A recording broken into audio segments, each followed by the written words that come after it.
Perkenalkan, saya Riana Rosinta Marita Hutapea dari kelas PGSDE 2022. Di sini saya akan membuat eksperimen tentang sistem pencernaan pada manusia. Yang pertama, bahannya adalah mangkok sebagai rongga mulut. Yang kedua, plastik sebagai lambung. Yang ketiga, kaos kaki sebagai usus besar. Yang keempat, air putih sebagai air liur. Yang kelima, nutrisari sebagai asam lambung. Proses pencernaan pertama terjadi di dalam rongga mulut, di mana di dalam rongga mulut terjadi pencernaan secara mekanik dan juga kimiawi. Secara mekanik, pencernaan dibantu oleh gigi dan lidah, sedangkan secara kimiawi pencernaan dibantu oleh air liur. Yang pertama, saya akan memasukkan roti dan juga pisang ke dalam mangkok. Lalu saya akan memasukkan air putih sedikit sebagai air liur.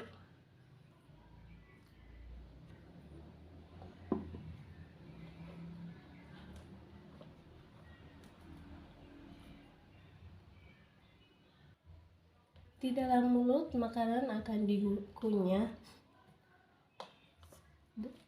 oleh gigi dan juga dibantu oleh air liur. Maka makanan akan masuk ke dalam usus kecil. Di dalam usus kecil akan terjadi penyerapan nutrisi makanan, dan di usus kecil pencernaan akan sedikit lama karena usus kecil memiliki panjang kurang lebih 6 meter. Maka selanjutnya adalah pencernaan di dalam usus besar. Ibaratnya kaos kaki ini adalah usus besar.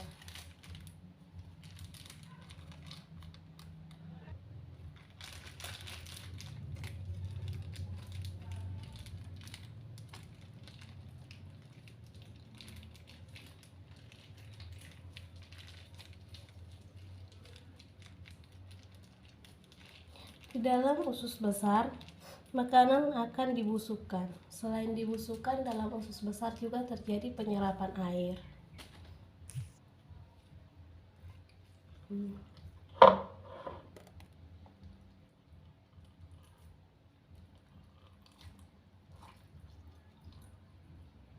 Lalu kita peras airnya seperti ini.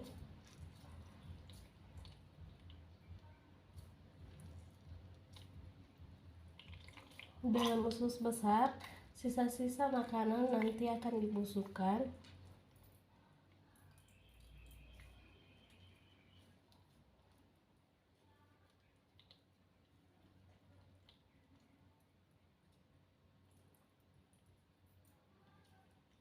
Setelah itu,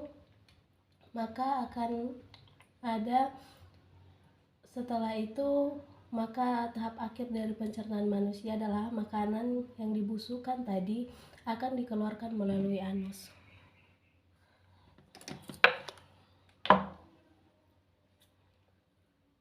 Kita gunting sedikit.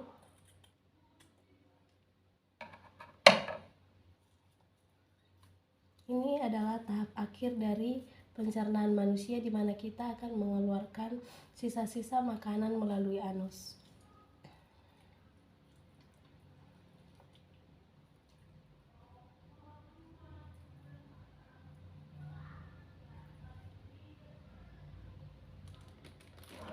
Sekian dari eksperimen saya. Jika ada kesalahan, saya meminta maaf. Terima kasih. Dalam lambung, pencernaan makanan berlangsung secara mekanik dan juga secara kimiawi. Secara kimiawi, makanan akan dibantu oleh asam lambung, dan secara mekanik, makanan akan dibantu oleh otot-otot lambung. Lalu, asam lambung akan membantu menghaluskan makanan.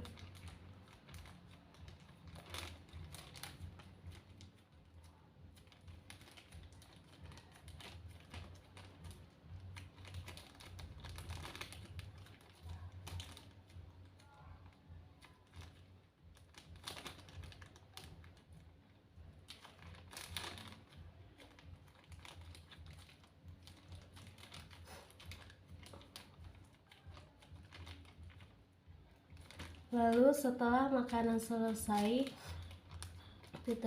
dicerna di dalam lambung. Selanjutnya, setelah makanan masuk ke dalam rongga mulut dan sedikit halus, maka makanan akan masuk ke dalam kerongkongan, dan di dalam kerongkongan makanan akan didorong ke dalam lambung dengan bantuan gerakan peristaltik.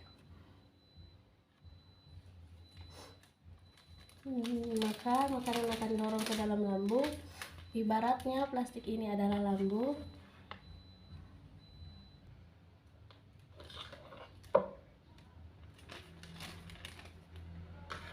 Kita masukkan makanan tadi ke dalam plastik.